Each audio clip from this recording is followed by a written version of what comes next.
Hello and welcome to the MHG podcast. As usual, life can be a little bit miserable, life can be a little bit dark, life can make you lose a leg. But we're here to bring you a little bit of light, a little bit of joy, and we've been speaking with Dr. Connors and we're going to grow new limbs. Dr. Connors this week is played by Stu. How you doing, Stu? I'm feeling very lizardy. Yeah, I am feeling very lizardy. Done. Thank you for getting the reference. No, I do indeed. I've said it to a few people. They've gone, I don't know what you're doing. I went, oh, it's Spider-Man. I went, oh, don't do that. All right, okay. Well, they're missing out. Yeah. The regenerated limbs thing.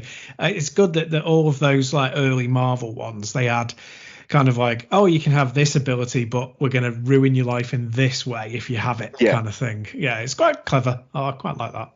Yeah, this is like just a little bit like filling in the housing forms and everything to try and get a house that I could go and live in because I can't get into my flat. So I'm homeless. But one of it goes, what's your disability? So you have to put amputee. And then underneath there's a box that goes, is this disability permanent? And I'm like, yeah. And if it isn't, and I grow it back, I don't think I'd need to actually worry about money ever again. Nope. No, you wouldn't. So, it's fine. I'm just going to, I imagine growing your limb back. Imagine finding out you're actually a lizard person. Yeah. The amount of sponsorships you could get for all sorts of stuff. Just adverts of you like kicking a ball and, you know. Yeah. Anything. That'd be amazing. Also, but I like it's really weird. I like my missing leg. You like the fact it's missing? I do, to a degree. It's like I can wiggle my leg and see like the end of it. And I can do things like if I wiggle my imaginary toes because I can still feel them, like as a phantom limb. Like you see like where the muscles are actually working and contracting and stuff like that. Because my brain's still sending the signals to wiggle my toes. So the muscle in my leg does it. But because it ends, you kind of see it working. It's like really weird. That is pretty cool. I know. It's not cool when those toes decide they're going to itch, though, and you can't actually scratch them. No. That's annoying. And it decided it was going to do that last night. And I was like, oh, for fuck's sake. I don't get, it doesn't hurt or anything. Like you don't get the like a lot of people get phantom limb pain. I've not been getting that, but yeah, I've been like I can wiggle my toes, and do you know like when you pull your foot to like put your leg straight, and then you kind of bend your foot upwards, and you can feel it just between like where the foot meets the leg. Yeah. Like well, I can do that with my missing foot, and I can feel it the same as I do on my right leg. It's like. Until you've had an amputee, it's very hard to understand how real but weird that feels. That is, it's very strange. Don't they do some therapy for it, don't they? Yeah, or do they? I think you do. Well, basically they say like you can't ignore your leg. Don't ignore that you've got a missing leg. So look at it, touch it, whatever, because then your brain will start to realise. And I'm kind of like, but I've been doing that constantly, and like. I think like the phantom limb stuff's getting like worse. Like it's more obvious sometimes. It's like again, I put my leg out to go and rest. Like I can rest one leg on the end of my bed, like on the plastic bit at the end that stops you falling out and stuff like that. And I go to like try and rest the other leg on. Obviously it doesn't. But as I put it there, my leg drops down, but I can still kind of feel like as though my ankles, just like the back of my heels, caught it. Not like in pain wise, but it feels like it should be touching something. It's just so weird. Yeah, that is bizarre. That's not something I'm going to have a shared experience for either. You never know. Out on a limb on that one. Out on the limb, nice. But talking of things that are missing, modern AAA video games obviously missing at least half their content, so they can send it back to your piecemeal. So let's talk video games, Stu. Yeah. God, what's been guilty of that recently? I don't know. I don't know. But they've not lost the Segway game. That's good. At least we know the Segway content wasn't in the leg. I can still Segway. Yeah, exactly. And you're lighter now as well. You can do it even more smoothly.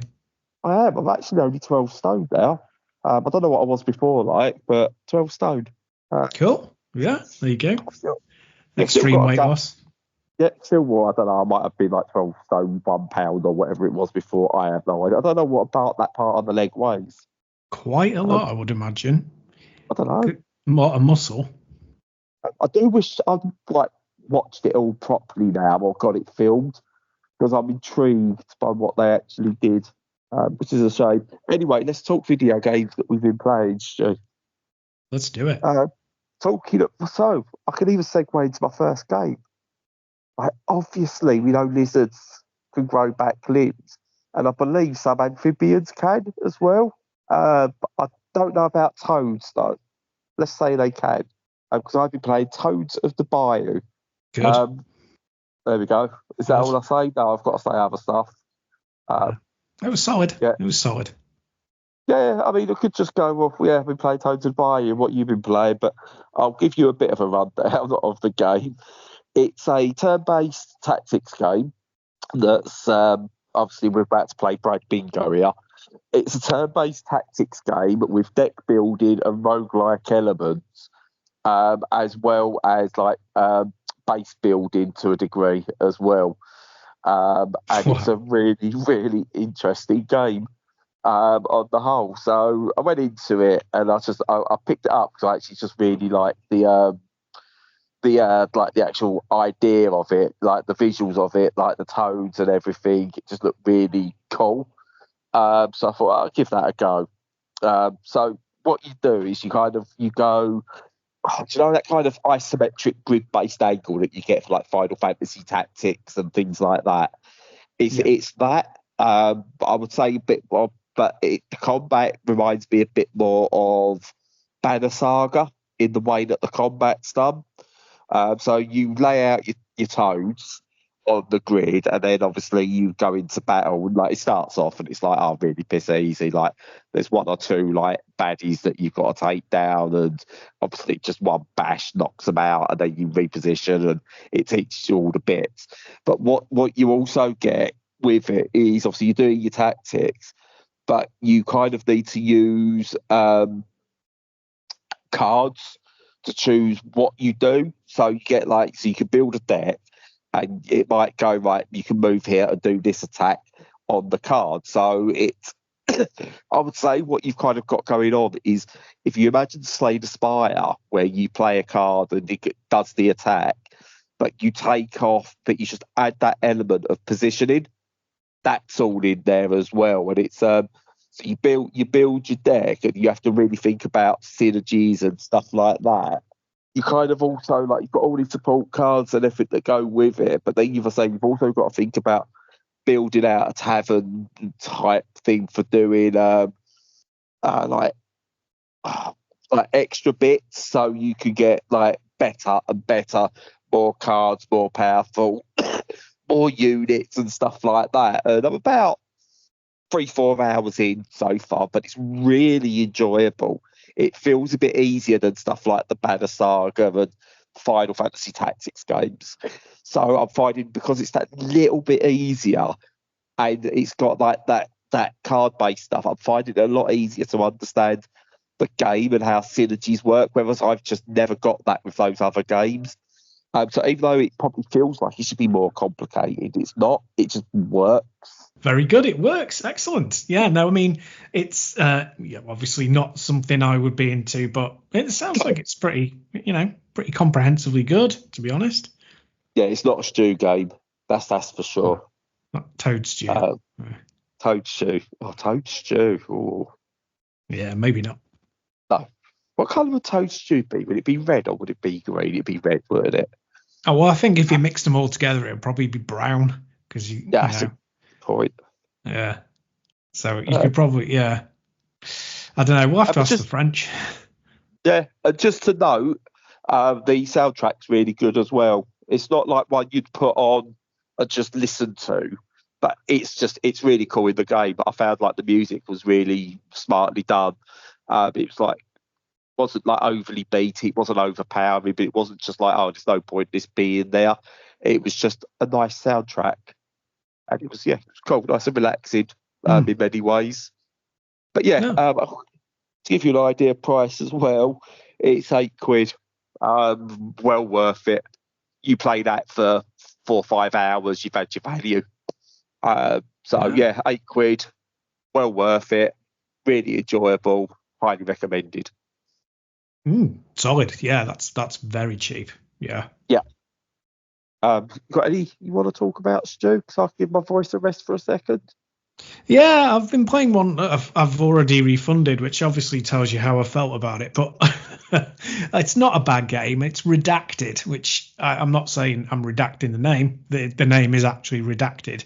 And it's a kind of roguelike, which is, it should have told me that I shouldn't have got it, really, shouldn't it? Oh, of course, yeah.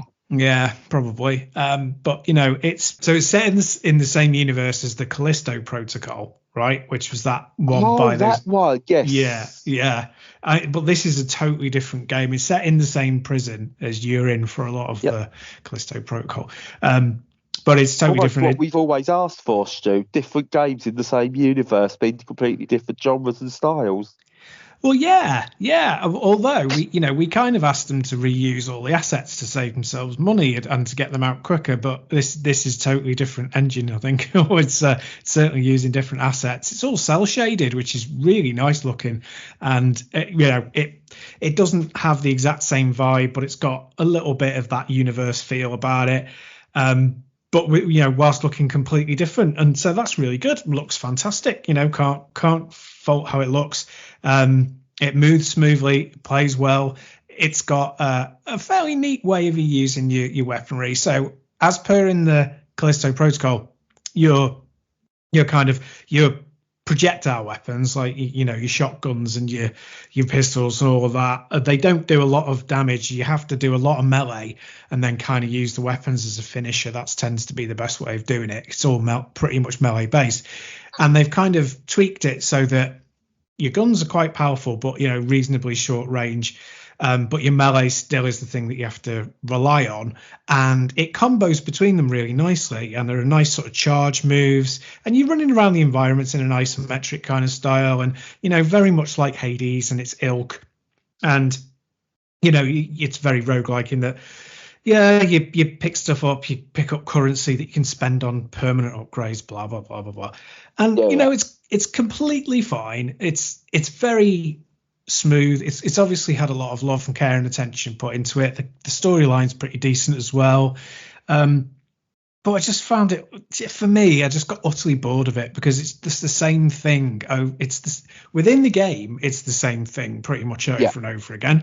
And within the genre, it's the same thing over and over again. I've just kind of got really, really bored of it. So is it kind of a why bother when you've got Hades kind of thing?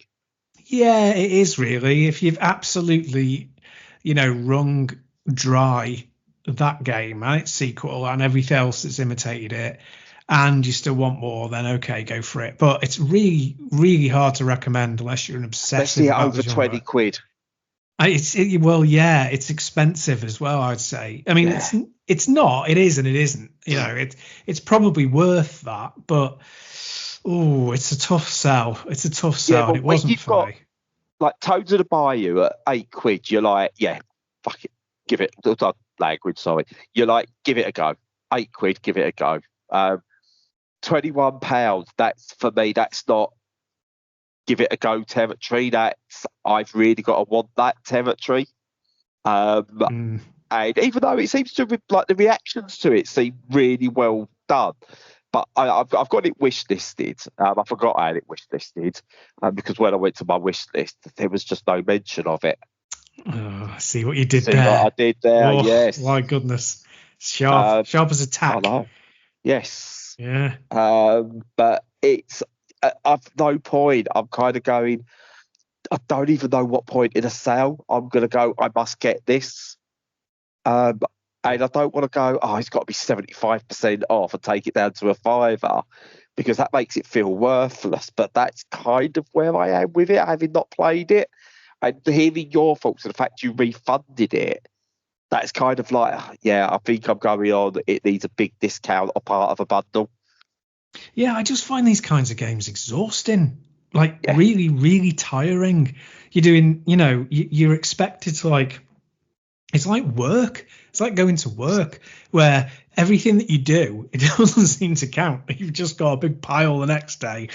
yeah, It's exactly, yeah. And like you don't get that with well crafted. I mean, not to say it's not well crafted, but things that are designed as a very linear, very set experience. It's not like that, Everything is meant to take you on a different journey and give you slightly different experiences and build on what you've learned before in a way that is very smooth. And roguelikes are just kind of just repeat the same difficult task until you get marginally better at it. And yeah. I think I've That's had enough. got, I think, in fact, I'm yeah. done with them. To be honest, I think I'm done. It's got to be well crafted, like something like. I mean, not bounced off Hades 2, but I'm definitely not putting in as much time on Hades 2, even though it's like still early access, as I did Hades. I'm like, right, I've played a bit of Yeah, it, and now I'm just happy to wait until it's done. yeah, Whereas I thought I'd be like, oh, Hades 2, yeah, let's go rinse that. I've played more Dead Cells than I have Hades 2. yeah. So, yeah, I'm with you on that. I think for me, yeah, it's wish listed, but it's only there as a reminder. And I'll like when it turns up in a humble bundle or a fanatical bundle, I'll then delete off my wish list and have it for a couple of quid, which Yeah, is a shame. Which is a shame considering, as you said, fundamentally it's a well crafted, good game. It's just they're a dime a dozen and boring now. yeah, exactly. Yeah, I mean, it's exactly as I always go back to, like 16-bit platformers and FPS games in the late early 2010s. Yeah. You've reached the end of what you can do with them in that format, and you need to leave them alone, hmm basically. Yeah. But talking of genres that haven't outstayed their welcome, I've been playing, Stu, a roguelike. It's really weird that some roguelikes really do feel like tired. Others somehow find a space still. So I've been playing a roguelike called Dungeon Clawler, Yeah. which when I first saw it, I thought, oh, God, this is going to be too random. And if it's too, like, I think roguelikes need to have some proper RNG where it's crafted. And I was like, if you're doing like this, so the idea of Dungeon Crawler is you go from room to room, and then you get an enemy pop up, and you basically take turns. They will either attack you, use buffs, debuffs, etc., all the usual gubbins. And what you do is you use a claw machine to go and grab weapons, shields, buffs, debuffs, all the usual gubbins out of the claw machine. You drop them through a little thing, and whatever you get will do. So you might go, oh, I've added 5, 10, 15 shield, or you might add, like, oh, I've attacked the enemy for X, X, X, X. And then you get different buffs that give you synergy. So you might have a magnet in there, and the magnet will cause anything metal to stick to it. So you pick up the magnet, and then you might have a whole bunch of little daggers that have stuck to it, or like metal shields and stuff like that. And all the metal stuff sticks to it. Or there's like a honey one that does like a sticky thing as well. Or you might get one that turns like it has fluff in there, so you pick up random fluff as well, and that does nothing. But then there's a buff in there that turns it to poison, and it does drop it, and then it adds poison to the enemy. And so you pick up like a whole bunch of poison fluff, and you add 15 poison to enemies. They gradually sort of like lose that, and you can do all the other bits and do damage while you needed to defend and all things like that. And it's a really interesting concept that I'd say I first looked at it and just went, I just don't see how this can work. It's so random. But what you really have to consider, like you do in all these games, whether it's like a Slay the Spire or Dead Cells, is do I actually want these end of level rewards? Do I want these? So you kind of go in and go, right, I've got one that adds water, but I've got nothing that actually works with that. So do I want it, or do I skip? Or do I get the water and hope that I get something that turns it into poison water later down the line? So you've really got to think, again, with this, it's the bravery of, do I just skip this? Do I need to take everything it offers to me? And obviously, when you first play, you take absolutely everything. just to see what it does and what works. And then the more you play, the more you understand, right, actually, I don't want this. And there's like loads of different characters. So there's a different character that guarantees for example, guarantees a big magnet drops down on your third go. And then just picks up all the metal stuff. So you go, right, that's a good one. But they've not got as much health. Or you've got another one that starts off with like 15 shield at the start of every round. So you don't have to worry about picking up shields as much to start. You can just go straight on the attack. And they've all got all different characters, all got their own different buffs. But again, you can pick up like permanent buffs as you go. And it's just really, really fun. I don't think I've beat the final boss yet on a run, but I've got close. But it's just a really fun game that I go, I have one run, like last 5 minutes, and then the next one, I know 2 hours have passed. It's just really well crafted, really well put together. Game of the year contender, no. One where you honourable mention where you go, I'm having so much fun with it. Oh, definitely. It's early access still at the moment, but it plays really well. I think it needs some balancing on some of the weapons and some of the bosses, and maybe adding some extra room directions and things like that you could do a bit more variety to bosses and enemies and things like that. But oh god, it's so good. I mean, I've put numerous hours into this and just having great fun with it. Yeah, it's one of those, like, I've just had a look at a gameplay video on Steam, and yeah, it kind of looks immediately fun. It looks simple, but not in a dumb way. You can kind of get a sense of the point of it, and it's doing things that you've seen before, but it's mixed them up in a kind of new way that makes it seem interesting as well, which is not easy to do. So yeah, claw machines are just like they're addictive. Claw machines, you end up spending more trying to get that little Pokemon toy that's probably fake out of one of those machines where you could have just gone to like HMV or Game and bought it for less money, because they're so addictive. It's the same as coin pushers. Someone's going to make surely a decent coin pusher roguelike dungeon type thing, because I don't think I've seen one. And Jesus Christ, they are addictive, the 2p ones, not the 10p ones. I haven't got that much money. I can't go and do 10p's. But the 2p ones, because you're going to lose all the money. But where's the decent coin pusher roguelike in that style? Someone's got to make it. Like, just go look at what arcades do and turn it into a roguelike, because they're designed to be addictive. Yeah, absolutely. I love Pac-Man Ball, which I may have talked about years ago, which has got like a little pachinko drop thing at the top. So the coins. Pachinko machines, yeah. I know, like, we complained about Konami and pachinko, but I tell you what, you give me a pachinko roguelike, I'm in. Yeah, exactly. Yeah, you can definitely fudge these things and make them fun. And that's it. I'm thinking a pachinko one where like you mix it with like a card deck builder in a way, because you've got to obviously have like roguelike bingo going on. So you get a deck builder, and they are all the little slots at the bottom, and you build your deck around which ones are dealt into the slots and what damage and stuff. Oh my god, yeah! Let's make that, Stu. Can you learn game development quickly?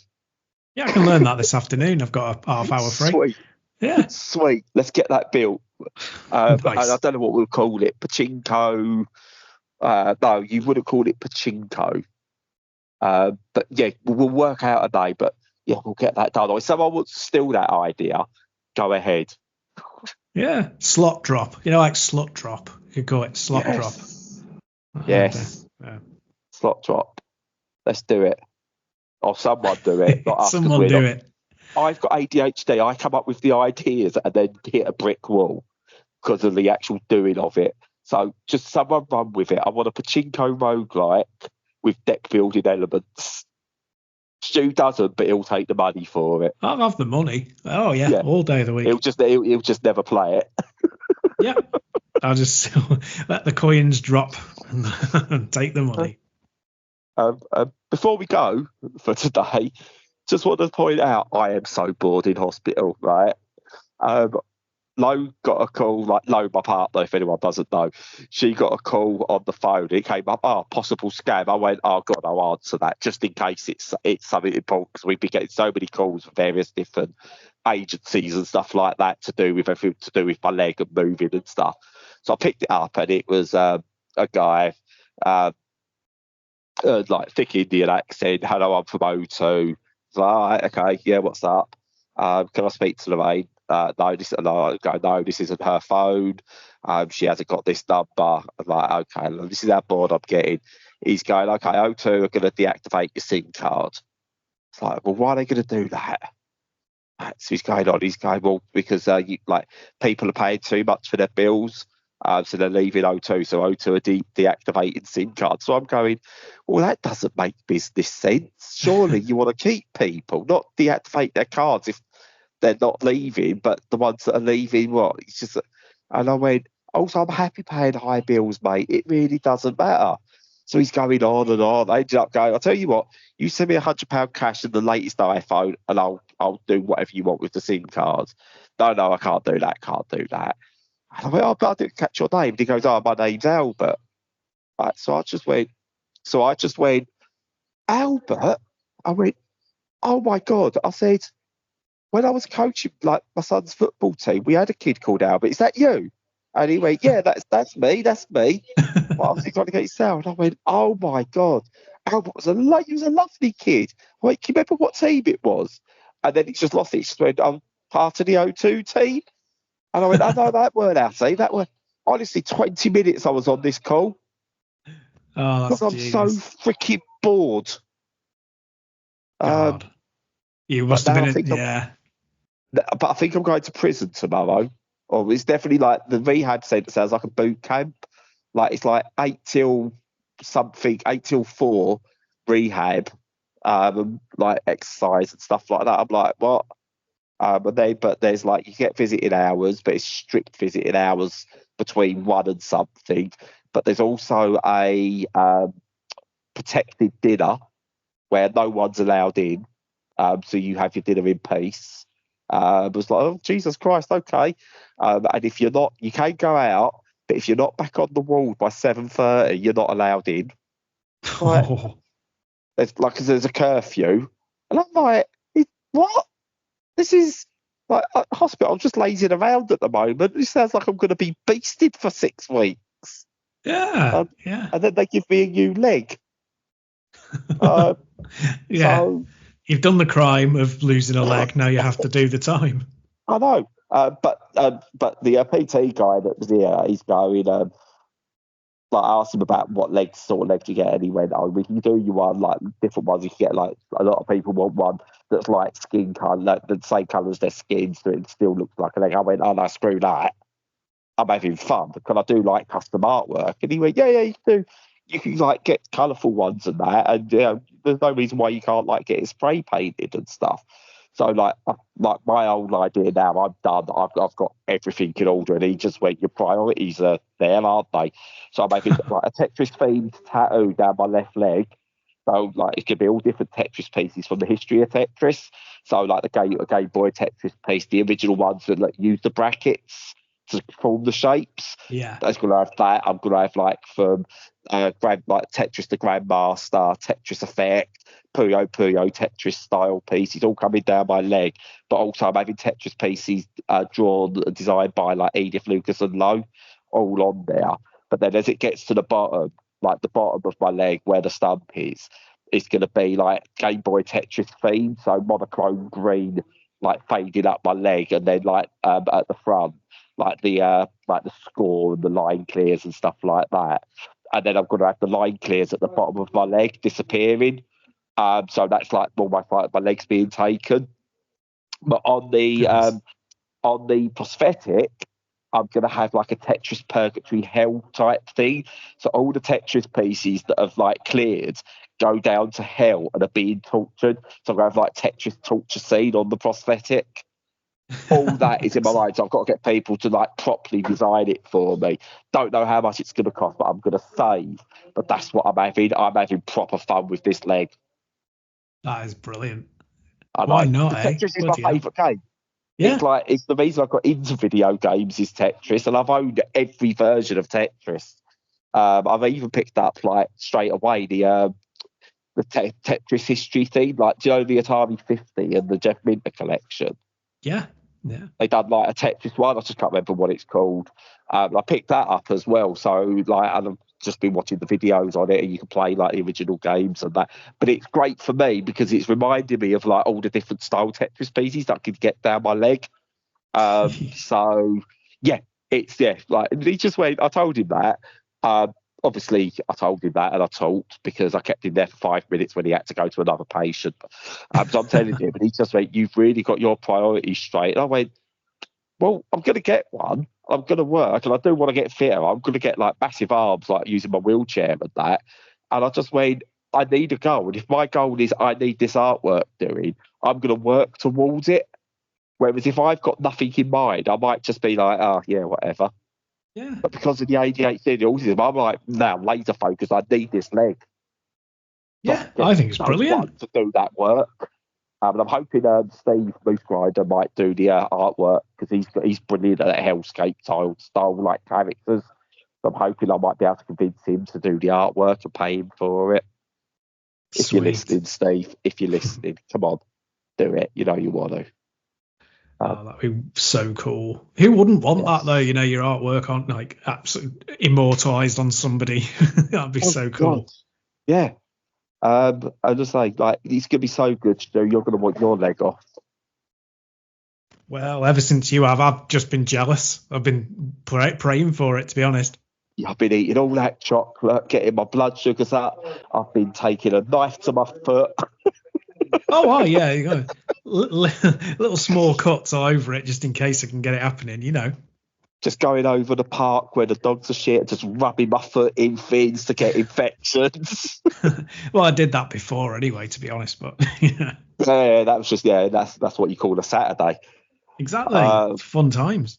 But it's really weird how I know it's like it doesn't sound as impressive now that it was like 3 weeks ago and stuff. It doesn't sound quite as impressive as it was only like 4 days ago that I had my leg off, and look at me now. But I am so full of energy. Whereas I'm like the Saturday before I had it taken off, I was sitting in the hallway, and I was told actually later on by like some like staff in the ward that they thought I was touch and go as to whether I'd actually be dead in that hallway at some point. Yeah. And now I'm just so full of energy, more energy than I've ever had, which I know is annoying for you because like what should be a 10, 15-minute podcast turns into a 45-minute podcast. But I'm used to it. Yeah, I know. But I'm even worse now because I'm hyped and I've got energy and I've got a new focus for life. It's really weird. Like, there's a guy there who was in the bed, and this is my last story before I shut up, honestly. So there's a guy who's in the bed, like slightly opposite me, but to one to the side. And he's had the exact same operation as me, and he was like had it a day after me. And he's just laying in bed, sort of like moaning about everything. And he's got his bed at home, his home's ready for him, and he can go home. He's just got to prove he can get in and out of a wheelchair and use it. So I was like, after I turned into like, do you know motivational speakers? They're proper wankers. Oh yes. They're knobheads. Like they charge you like 50 quid to go and sit in a room while they tell you about, just follow my style and like life is great. I turned into one of them pretty much going, look, you need a goal, mate. You just need a goal. What do you want to go home or do you want to stay here? And he went, I want to go home. Right. And he's only like 20 years older than me, so he's not old. I want to go home. Right. I said, right. So if your goal is to go home, you don't want to stay here, get in that chair. You've got your goal. Get in that chair. My goal is I want a new house, right, on the housing. I want to be back with my family. So that's my goal. That's why I'm doing all this and driving towards it. So if you want to go home, get in your chair. But I listen to myself and I'm going, you prick. You sound like an absolute fucking prick, right? And I wouldn't blame anyone if they came and punched you in the face. You positive sounding wank. I used to hate people like you. And that's what I've become. Yeah. It's like Hercules having his hair cut off. Oh no, Samson having his hair cut off. Yeah. I mean, Hercules are probably pissed off because he had golden locks. He was luscious. Well, true. And it's not your hair. It's like cut. based on the Disney cartoon and Xena. Anyway, he was luscious locks. Well, those are the historical texts, aren't they? But yeah, Yes. it's like, I don't know, more like Pandora's box. Your legs come off and it's let all the evil out. Yeah, it's taken all the evil out, and now I'm just full of positivity. It's really weird. I don't me, Stu. Old me doesn't like new me. Well, screw him. He's gone. Unfortunately for you, I didn't lose my voice box. Damn it. Never mind. There's still time. So what I will do to make things easier, I will shut up now. Fair enough. You've done well being on the ward. You even did an intro. I'm very impressed. But I will do the outro. And as usual, follow us on all the socials. Make sure you're checking out all of our content on the website. And although it may have been, curtailed slightly because, Brad is the chief contributor and he has been, unfairly and unreasonably detained by the absence of a new... Yeah, exactly. Absence of a very important part of his body, not that part. It's still worth checking. It doesn't work anyway, so you're fine. There you are. It's a wash. But yeah, so check out the content because there's still plenty of it. And apart from that, until next time, stay safe and stay sane.